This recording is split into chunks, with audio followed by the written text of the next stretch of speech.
Berapa banyak yang bersuka cita hari ini? Kita ada di hari terakhir tahun 2023. Ya, ini hari terakhir dan bulan terakhir. Saya perhatikan suasana liburan sudah kental sekali.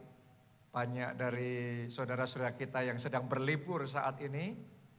Tapi hari ini saudara semua masih tetap ambil waktu untuk beribadah. Saya percaya Anda akan terima berkat yang spesial yang daripada Tuhan. Amin. Ya. Nah, firman Tuhan hari ini di penghujung tahun ini judulnya juga spesial karena ini sebuah pesan buat kita semua. Yaitu full gratitude atau bersyukur penuh sama Tuhan. Amin. Mari kita akhiri 2023 ini dengan ucapan syukur. Kita baca Mazmur 9 ayatnya yang kedua.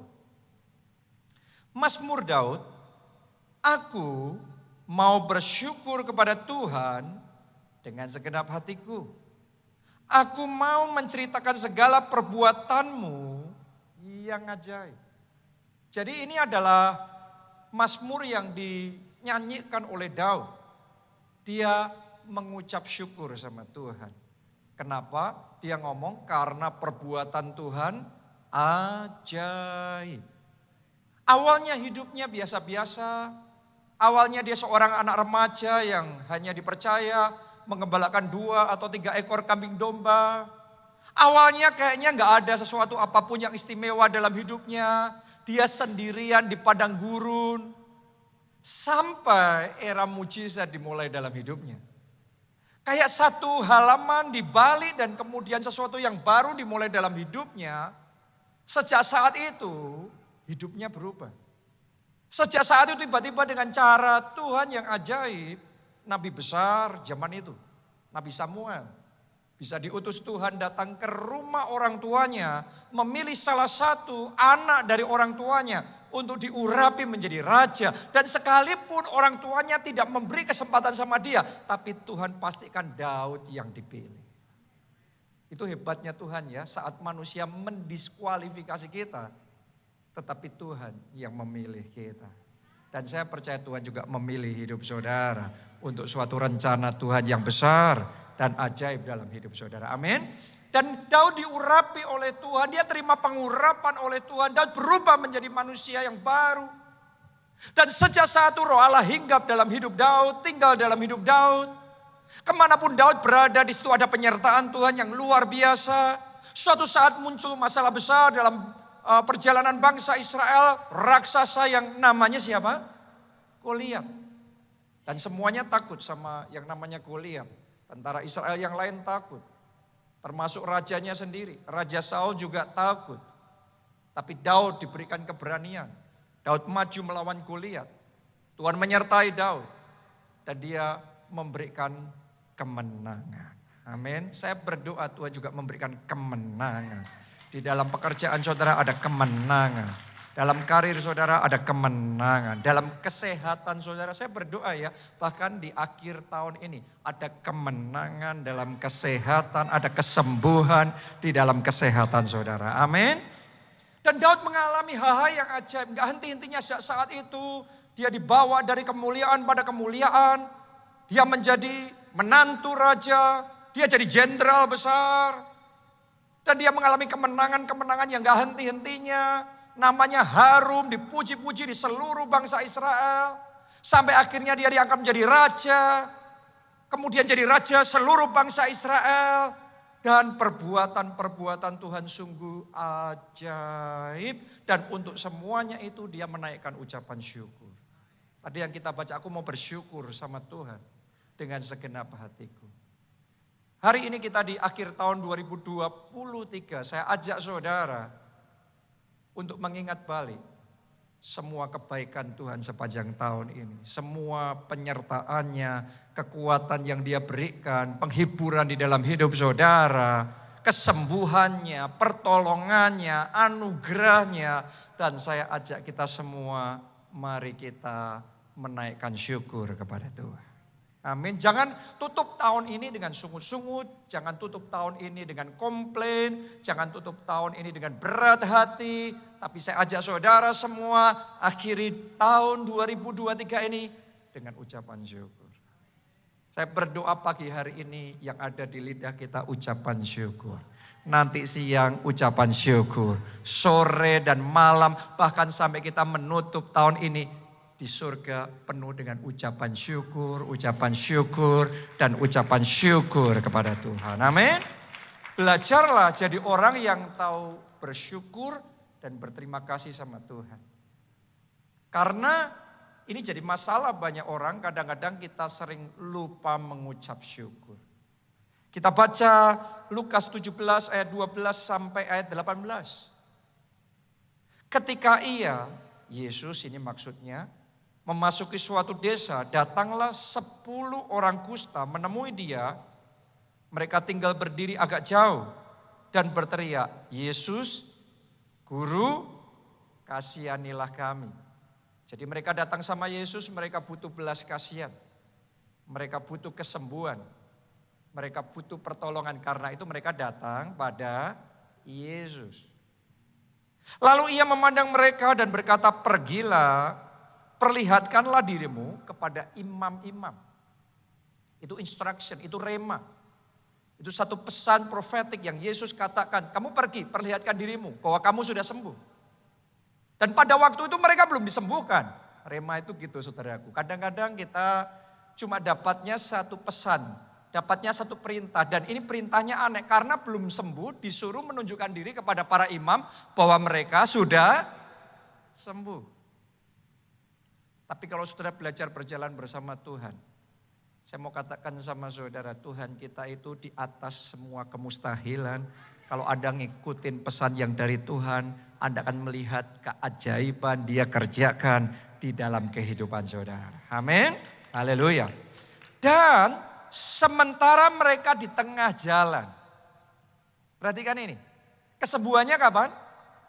Bukan waktu terima rema itu. Waktu terima rema itu, terima firman itu mereka percaya. Tapi sementara mereka melangkah dengan iman, mereka berjalan mau menunjukkan diri kepada para imam, ditulis begini. Sementara mereka di tengah jalan, sementara mereka melangkah dengan iman, sementara mereka taat, sementara mereka menjalankan rema, instruksi, perintah yang Tuhan kasih sama mereka. Ditulis begini, mereka menjadi tahir. Itu cara Yesus loh, seringkali mengadakan mujizat. Jadi apapun itu yang Tuhan suruh sama saudara, kerjakan. Apa itu dorongan Roh Kudus dalam hati saudara, lakukan. Amin. Taatilah karena Anda percaya.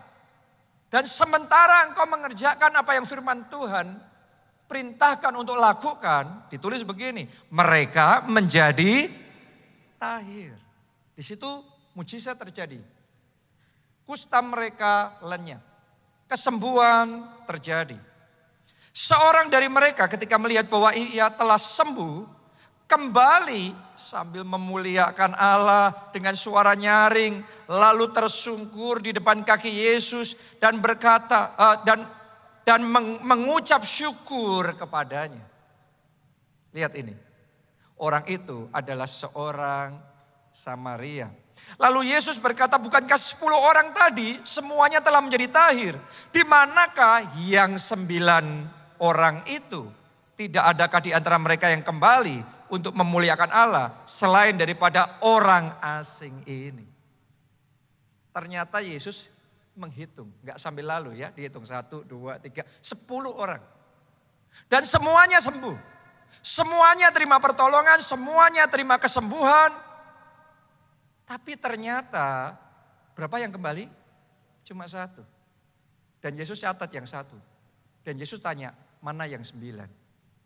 Saya mau ngomong begini sama saudara, sepanjang tahun ini. Dari Januari sampai Desember saya yakin selalu ada pertolongan Tuhan. Selalu ada kekuatan yang dari Tuhan. Bahkan realita hari ini kita masih ada. Kita masih bernafas. Kita masih hidup. Jangan lupa itu juga kebaikan Tuhan. Itu juga anugerah Tuhan yang luar biasa. Yang sangat besar dikaruniakan dalam kehidupan kita. Pertanyaannya, apakah ada ucapan syukur yang meluap dari hati kita. Keluar dari mulut kita. Jangan sampai Yesus ketika menghitung, terus kita terhitung di antara yang 9.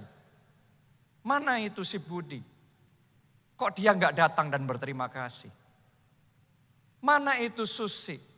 Kenapa dia tidak mengucap syukur? Saya berdoa Anda terhitung orang-orang. Oh, ini orang-orang yang tahu mengucap syukur. Dan saya percaya jemaat keluarga Allah, semua pelayan Tuhan di tempat ini, orang-orang yang hatinya tahu mengucap syukur dan berterima kasih kepada Tuhan untuk anugerahnya, untuk kekuatannya, untuk nafas yang dia berikan, untuk keluarga yang dia berikan, untuk anak-anak yang Tuhan berikan, untuk segalanya. Gak lupa kita tersungkur dan kita ngomong terima kasih Tuhan. Itu yang dilakukan oleh orang kusta satu tadi. Dia tersungkur dan dia mengucap syukur. Terima kasih Tuhan kau baik. Thank you Jesus. Saya ingin ajak saudara dalam hidup saudara, bahkan hari lewat hari, hari lepas hari, selalu awali hari dengan ucapan syukur sama Tuhan. Bahkan selalu akhiri setiap hari dengan ngomong thank you Jesus. You have been so good. Engkau baik, engkau sangat baik di dalam kehidupan kami. Oke? Dan hal yang seperti itu butuh untuk dibiasakan. Yang 9 ini terbiasa menerima sesuatu dan tidak berterima kasih. Oke, saya terhadap anak-anak saya berusaha saudaraku ya melatih mereka untuk tahu berterima kasih. Jadi kalau mereka dapat sesuatu, saya kasih sesuatu sama mereka atau orang lain kasih sesuatu sama mereka, saya tunggu. Saya perhatikan. Kalau mereka lupa, saya akan ngomong, say what? Ngomong apa? Thank you daddy. Thank you uncle, terima kasih. Terima kasih Pak, terima kasih Bu. Yang kayak gitu butuh dibiasakan. Kadang-kadang sejak dari kecil kita nggak dibiasain. Kita terima terus kita diem. 9 orang kusta itu terima dan pergi. Dapat kesembuhan dan bye-bye. Kepikir ngomong thank you saja tidak. Saya mau ngomong begini sama saudara, entah itu terhadap Tuhan, entah itu terhadap sesama, sekecil apapun yang mereka kerjakan sama saudara, belajar ngomong thank you. Belajar ngomong terima kasih. Mari kita latih diri kita sendiri. Mari kita biasakan diri kita sendiri untuk mengucap syukur. Mungkin saudara ngomong begini sama saya, itu kan Daud Pak, mengucap syukur. Enak dia, diangkat jadi raja, dipermuliakan hidupnya. Bapak nggak tahu, pendeta nggak tahu. Hidup saya susah, keluarga saya berantakan. Semuanya kacau balau dalam kehidupan saya. Saya mau ngomong begini sama saudara. Hidup kita ini ya, tidak ada seorang pun di dunia ini yang hidupnya indah semuanya, baik semuanya, atau masalah semuanya, negatif semuanya. Yang ada dalam kehidupan kita itu, ada hal-hal tertentu yang luar biasa, ada hal tertentu yang positif. Di saat yang sama, ada tantangan-tantangan yang harus kita hadapi, ada hal-hal negatif yang harus kita lawan dan kita gumuli dalam kehidupan kita. Kalau Daud ngomong aku mengucap syukur sama Tuhan karena perbuatanmu ajaib. Bagaimana dengan dia didiskualifikasi oleh bapaknya sendiri? Bagaimana dengan dia yang kemudian mau dikejar-kejar Saul dan mau dibunuh? Bertahun-tahun dia sembunyi di gua Adulam. Hidupnya terlunta-lunta ada di sana. Bagaimana dengan sekian tahun dia harus menunggu penggenapan janji Tuhan? Bagaimana dengan penderitaan, kesusahan? Dia harus menghadapi singa, beruang, serigala sendirian, mempertaruhkan nyawa hanya untuk melindungi 2 atau 3 ekor kambing dombanya itu. Saya mau ngomong sama saudara begini ya, Daud yang sama. Kalau dia ngelihatnya cuma sisi minusnya, sisi tantangannya, sisi masalahnya. Yang dia punya adalah 1001 alasan untuk bersungut-sungut. Tapi karena di dalam kesusahannya dia ngomong, Tuhan penghiburanku, Tuhan kekuatanku. Sekalipun ayahku dan ibuku meninggalkan aku, tapi Tuhan Bapakku yang sejati, Tuhan Allah yang setia, dia selalu mengasihi aku dan dia terus menyertai aku. Amin. Haleluya. Saya mau ngomong begini sama saudara. Doa saya ya, kita semua di tempat ini, jemaat keluarga Allah, yang kita punya 1001 alasan untuk mengucap syukur, berterima kasih, dan memuji-muji Tuhan di dalam kehidupan kita. Jadi kehidupan Daud yang sama tergantung mindsetnya, dia ngelihatnya negatif atau positif. Kalau dia ngelihatnya negatif ya tadi, 1001 alasan komplain, gak puas. Tapi kalau dia ngelihat yang baiknya, anugerahnya Tuhan, dia punya 1001 alasan mengucap syukur. Saya yang sama, ketika selesai sekolah Alkitab, diutus sendirian mengembalakan merintis gereja di Jogja pada waktu itu, zaman itu. Saya bisa melihat itu sebagai sesuatu yang positif atau negatif tergantung sama perspektif saya. Saya bisa melihat itu negatif. Saudara-saudara yang lain gak dikasih keluar kota, tetap ada di Solo, dekat sama orang tua. Saya sendiri yang diutus-utus keluar kota. Ini saya berarti mau dibuang ini. Ini berarti saya mau disisihkan ini. Ini berarti saya mau dijauhin ini. Atau saya yang sama bisa melihat, berarti saya diberikan kepercayaan. Berarti saya didukung ini. Berarti saya dapat kesempatan yang luar biasa ini. Dan perspektif saya sama-sama diutus ke Jogjanya. Tapi perspektifnya saya menentukan apakah saya bisa mengucap syukur atau tidak. Itu ngadepin masalah loh saudaraku. Tadi kan kita sudah melihat ya, 10 orang kusta itu bukan ngadepin masalah. Dapat mujizat. Tapi perspektifnya kita, terbiasanya kayak gimana, programmingnya kita menentukan yang keluar dari mulut kita apa. Yang 9 itu pokok kalau dapat sesuatu yang baik, gak kepikir ngomong thank you, gak kepikir. Itu bukan jadi highlight penekanannya. Pokok penekanannya masalahnya, kondisinya. Jadi ngalami mujizat pun kayak ya sudah gitu aja lewat. Tapi ada orang-orang yang ketika ngalami sesuatu yang kebaikan yang kecil, tadi mau parkir penuh semuanya. Pas lewat ini mobil itu keluar, puji Tuhan, Tuhan baik, Tuhan sediakan tempat parkir buat saya. Saya mau ngomong sama saudara, itu mindset orang yang hatinya mengucap syukur. Dan orang yang seperti itu akan menikmati sukacita yang melimpah-limpah di dalam kehidupannya. Doa saya, hati saudara penuh dengan sukacita. Hati saudara penuh dengan kebahagiaan. Kenapa? Karena Anda tahu bagaimana mengucap syukur. Daud nih ya, di Mazmur 139 ayat 14 dia ngomong begini. Aku bersyukur kepadamu oleh karena kejadianku dahsyat dan ajaib. Ajaib apa yang kau buat dan jiwaku benar-benar menyadarinya. Jadi Daud itu pokoknya dalam hidupnya ngomong, wah Tuhan dahsyat, Tuhan ajaib dalam hidup, Tuhan luar biasa. Dia nggak ngomong, kenapa Tuhan? Kok engkau meninggalkan? Kok aku jadi anak yang disia-siain, dibeda-bedain sama orang tua? Nggak adil hidup ini. Kok hidupku terlunta-lunta di gua adulam? Baru dapat kelegaan sedikit, baru dipuji sedikit. Tapi kenapa Tuhan mengizinkan mereka mengkhianati aku? Sekarang aku kehilangan segalanya. No.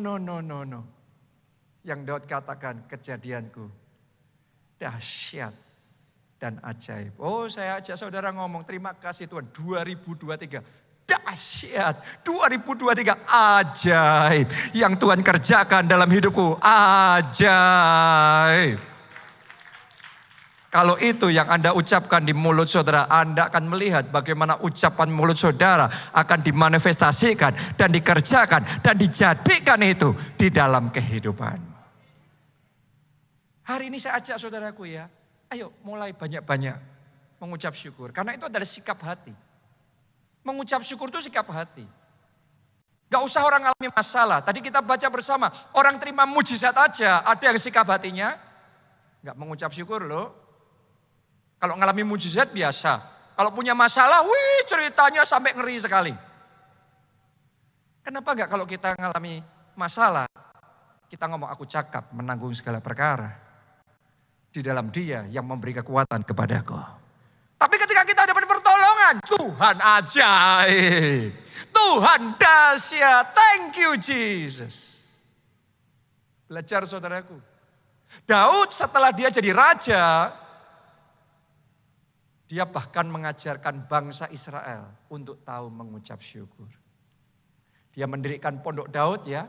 Dan dia mengajarkan orang-orang Lewi, para imam, pemusik, pemuji, penyembah untuk menaikkan lagu ucapan syukur. Ayo kita baca di dalam 1 Tawarik 16 ayat 7 sampai 12. Kemudian pada hari itu juga maka Daud untuk pertama kali menyuruh Asaf dan saudara-saudara sepuaknya, apa yang dia suruh?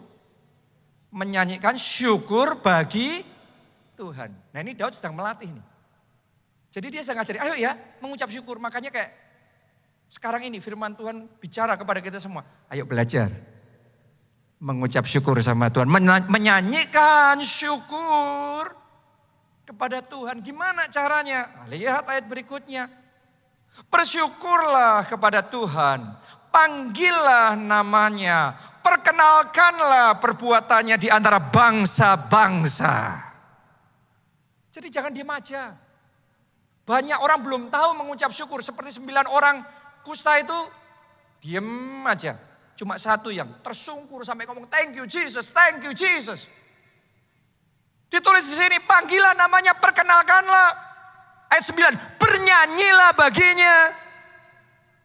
Saya ajak saudara, jangan tutup mulut saudara. Ketika kita beribadah, mari bernyanyi bagi Yesus. Bermazmurlah baginya. Percakapkanlah segala perbuatannya yang ajaib. Bermegahlah di dalam namanya yang kudus. Biarlah bersukacita, bersuka hati orang-orang yang mencari Tuhan. Carilah Tuhan dan kekuatannya. Carilah wajahnya selalu. Ingatlah perbuatan-perbuatan ajaib yang dilakukannya. Mujizat-mujizatnya. Penghukuman-penghukuman yang diucapkannya. Dan dalam semuanya itu kita bersyukur. Ayo bersyukur. Ayo bersyukur, mau? Siapa yang mau bersyukur? Ini hari terakhir, bulan terakhir 2023. Kita kasih tepuk tangan yang paling meriah buat Tuhan kita yang luar biasa. Amin. Tahukah saudara, ucapan syukur itu menyenangkan hati Tuhan. Kayak tadi ya, Yesus melihat yang satu datang mengucap syukur. Itu menyenangkan hatinya. Yang 9 Yesus ngomong mana? Dia sudah sembuhkan mereka tapi mana? Berapa banyak orang minta tolong sama Tuhan, Tuhan sembuhin aku, Tuhan kasih rumah mujizat, Tuhan kasih anak mujizat. Waktu belum dapat, datang sama Yesus, doanya sungguh-sungguh, ibadah melayani luar biasa. Tuhan jawab doanya, dapat rumah, dapat anak, tapi hilang. Mana ucapan syukurnya? Mana pujian penyembahannya? Mana ibadahnya? Hilang saudaraku. Yesus ngomong cuma satu, yang tahu mengucap syukur. Tahukah saudara, ucapan syukur itu menyenangkan hati Tuhan. Ibrani 13 ayat 15. Sebab itu marilah kita oleh Dia senantiasa mempersembahkan korban syukur kepada Allah. Yaitu ucapan bibir yang apa? Memuliakan namanya. Jadi ucapan syukur itu adalah ucapan bibir yang memuliakan namanya. Tidak semua ucapan bibir itu memuliakan namanya. Tidak semua ucapan bibir kita itu menyenangkan hatinya. Ada ucapan tertentu yang malah menyedihkan hatinya. Mendukakan Roh Kudus. Tapi doa saya, ucapan bibir yang keluar dari mulut saudara, waktu di gereja, waktu di rumah, waktu sama teman, doa saya ucapan bibirmu memuliakan namanya, menyenangkan hatinya. Amin. Dengan apa? Ucapan syukur. Belajar saudaraku untuk mengucap syukur. Ya, justru ucapan syukur itu mendatangkan anugerah, mendatangkan sukacita dalam hidup saudara. Kadang-kadang kita tuh sering lupa mengucap syukur. Saudara pernah enggak punya teman? Ada enggak di antara teman saudara yang tinggal di kos-kosan biasa? Tapi dia bisa mengucap syukur. Dia bisa happy, bawaannya happy terus dia. Excited, semangat. Tapi saudara punya enggak kenalan orang yang tinggal di rumah mewah, bahkan mungkin di rumahnya ada kolam renang, ada segalanya, tapi depresi. Isinya hidupnya marah-marah, tegang, stres. Jadi harta yang banyak tidak selalu sama dengan kebahagiaan. Hari ini saya mau ngomong tentang kebahagiaan. Dan doa saya, saudara semua hatinya bahagia. Ada sukacita dan damai sejahtera di dalam hati saudara. Dan semuanya itu dimulai dengan ucapan syukur. Ucapan syukur sama Tuhan. Saya jadi pendeta, dulu saya enggak happy. Pertama kali memulai gereja. Kenapa? Saya kepingin sekali gereja yang saya pimpin maju. Tapi kenyataan gak maju-maju. Dulu saya berpikir kalau maju maka saya happy.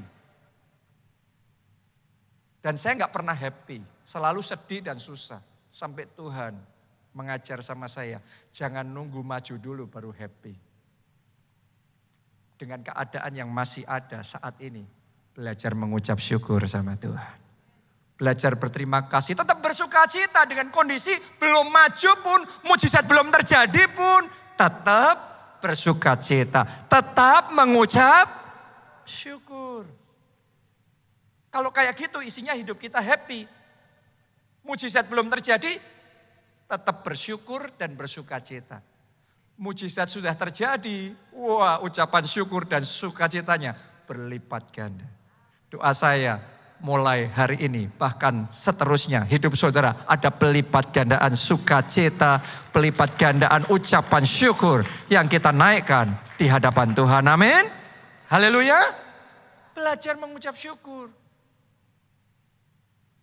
Saya kadang-kadang cerita karena tadi pagi saya baru ingat waktu saya masih di rumah persiapan khotbah ini.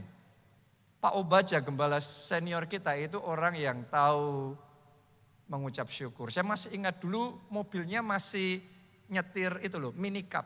Anda tahu ya, kalau di Jakarta kita sebut itu angkot. Itu dulu yang Pak Obaja setirin. Waktu saya masih kecil, ya saya selalu mendengar. Dan saya melihat Pak Obaja kalau nyetir mobil itu happy sekali. Hatinya sukacita sekali. Dan selalu dia ngomong di mulutnya, mobil ini mobil terbaik di dunia. Oke, padahal angkot. Saya protes, salah Pak. Mobil terbaik di dunia. Zaman itu ya, saya mikir BMW. Pak Obaja, no. Ini mobil terbaik sedunia. Artinya gini saudaraku, ucapan syukur tidak ditentukan merek mobil yang engkau setirin. Tidak ditentukan mewahnya rumah di mana engkau tinggal. Dengan kondisi apapun, sikap hati kita menentukan ucapan syukur kita. Amin. Justru ketika Pak Obaja bisa menaikkan ucapan syukur seperti itu, ini mobil terbaik di dunia. Hidupnya happy, bahagia. Karena dia merasa dia nyetir mobil terbaik di dunia. Padahal angkot. Oke, dia bersuka cita dalam hidupnya, penuh ucapan syukur. Dan itu ucapan bibir yang memuliakan Tuhan dan menyenangkan hati Tuhan. Itu mendatangkan anugerah Tuhan. Justru kalau Tuhan disenangkan, karena Tuhan disenangkan, di-upgrade lah mobilnya itu, berkatnya itu dalam hidup Pak Obaja. Tahukah saudara yang namanya ucapan syukur justru melipat gandakan anugerah Tuhan di dalam kehidupanmu? Tadinya masih nothing, masih sedikit, tapi melalui ucapan syukur terjadi pelipat gandaan. Lukas 9 ayatnya yang ke-16 sampai ayat yang ke-17. Dan setelah ia mengambil, ini Yesus lagi ya, 5 roti dan 2 ikan itu. Saya ajak saudara untuk merenungkan ini. Yang di tangan Yesus berapa waktu itu? 5 roti, 2 ikan. Padahal dia harus memberi makan 5.000 orang laki-laki. Kalau dihitung dengan yang wanita dan yang anak-anak mungkin jumlahnya sekitar 12.000, 15.000. Tapi yang dia punya 5 roti dan 2 ikan. Kira-kira 5 roti 2 ikan itu jatahnya berapa orang sih? Mungkin 1 orang, 2 orang. Tergantung orangnya. Seberapa banyak makannya. Ini lagi di suasana liburan. Aduh, kalau nggak hati-hati kolesterol naik semuanya ya. Ini trigliserid dan lain sebagainya. Oke. Tapi yang di tangan Yesus waktu itu cuma 5 roti dan 2 ikan. Saya mau tanya sama saudara, kalau Anda yang di tanganmu cuma sedikit, penghasilanmu cuma sedikit, uangmu cuma sedikit, modalmu cuma sedikit. Padahal kebutuhannya besar, hutangnya besar, yang harus dibayar banyak. Saya mau tanya sama saudara, kira-kira perkataan bibir seperti apa yang akan keluar dari mulut kita? Mari kita belajar dari Tuhan Yesus ketika yang di tangannya cuma sedikit. Ia mengambil yang sedikit itu, 5 roti dan 2 ikan itu. Ia menengadah ke langit. Apa yang Yesus lakukan? Mengucap berkat. Bukan mengomel Bapak Ibu. Bukan bersungut-sungut Bapak Ibu. Mengucap berkat. Saya berdoa lidah kita dikuduskan dan diberkati mulai hari ini. Yang keluar dari lidah kita adalah ucapan berkat, ucapan pujian, ucapan syukur. Katakan amin. Kita kasih tepuk tangan yang paling meriah buat Tuhan kita. Yesus mengucap berkat. Nah mari lihat kuasanya yang terjadi. Lalu memecah-mecahkan roti itu dan memberikannya kepada murid-muridnya supaya dibagi-bagikannya kepada orang banyak. Dan mereka semuanya makan sampai kenyang. Kemudian dikumpulkan potongan-potongan roti yang sisa sebanyak 12 bakul. Orang kalau belum mengalami mungkin nganggap ini hanya dongeng. Tapi saya mau ngomong sama saudara, sungguh ucapan syukur itu akan membuat saudara bisa mengalami melampaui yang engkau pikirkan dan bayangkan. Tuhan bisa berikan jauh lebih dari kebutuhan bahkan keinginan saudara. Berlipat kali ganda pun Tuhan bisa berikan kepada saudara. Kebutuhannya memberi makan 15.000 orang. Semuanya dicukupi, kenyang. Tapi masih disisain 12 bakul. Akan ada orang-orang di tempat ini yang hari ini terima rema dari Tuhan. Sekarang kau dalam kondisi yang terbatas. Sukacitamu terbatas, modalmu terbatas, mujizatmu, kesaksianmu terbatas, kesehatanmu terbatas. Tapi akan tiba waktunya. Sementara engkau menaikkan ucapan syukur kepada Tuhan, Dia akan bertindak dalam kehidupanmu. Pelipat gandaan itu akan terjadi. Bukan hanya semua kebutuhanmu akan terpenuhi, tapi Tuhan akan membuat kelimpahan terjadi. Amin. Akan ada di antara saudara yang kelimpahan berkat. Sekarang Anda harus ngirit-ngirit begitu rupa. Akan tiba waktunya, Anda sudah gak mikir lagi. Saking melimpahnya itu. Ada di antara saudara di sini yang mungkin gak punya anak. Sekian tahun menikah. Tapi bisa jadi tahun depan, 2024, Tuhan kasih anak kembar. Oh, bagi dialah yang sanggup melakukan jauh melebihi yang kita pikirkan dan bayangkan. Apa yang tadinya engkau usahakan dengan sangat keras. Dan itu sukar sekali dan gak jadi-jadi. Tapi melalui ucapan syukur. Tuhan akan melakukan itu dalam skala yang berlipat kali ganda dari yang Anda pikirkan. Boleh katakan amin. Tepuk tangannya boleh paling meriah buat Tuhan kita. Melalui ucapan syukur. Melalui ucapan syukur. Ada di tempat ini mungkin yang gak punya rumah. Untuk kontrak saja berat. Mikir untuk DP saja, aduh, gak pernah bisa ngumpul. Gak pernah bisa cukup. Belajar mengucap syukur ya. Jangan ngomel ya. Akhiri tahun ini dengan ucapan syukur sama Tuhan ya. Kalau saudara tahu bagaimana mengucap syukur sama Tuhan. Saya mau ngomong begini. Allah itu sanggup saudaraku. Saya yakinkan saudara Allah mampu. Dia sanggup melakukan lebih dari yang kita pikirkan. Dimulai dengan ucapan syukur. Ucapan syukur. Ucapan syukur dan ucapan syukur yang tiada habis-habisnya. Mengucap syukurlah untuk keluarga yang saudara beri, yang Tuhan berikan kepada saudara. Mengucap syukurlah untuk kesehatan. Mengucap syukurlah untuk nafas yang ada. Mengucap syukurlah untuk pekerjaan.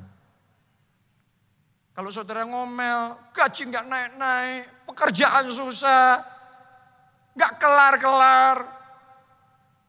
Banyak loh yang lain yang gak punya pekerjaan. Banyak loh yang bertahun-tahun gak ada pekerjaan. Belajar mengucap syukur. Mengucap syukur gimana Pak? Istri cerewet kayak gitu. Tapi kan dia cantik. Semua istri saudaraku ya ada plus dan minusnya. Saudara ngelihat yang mana?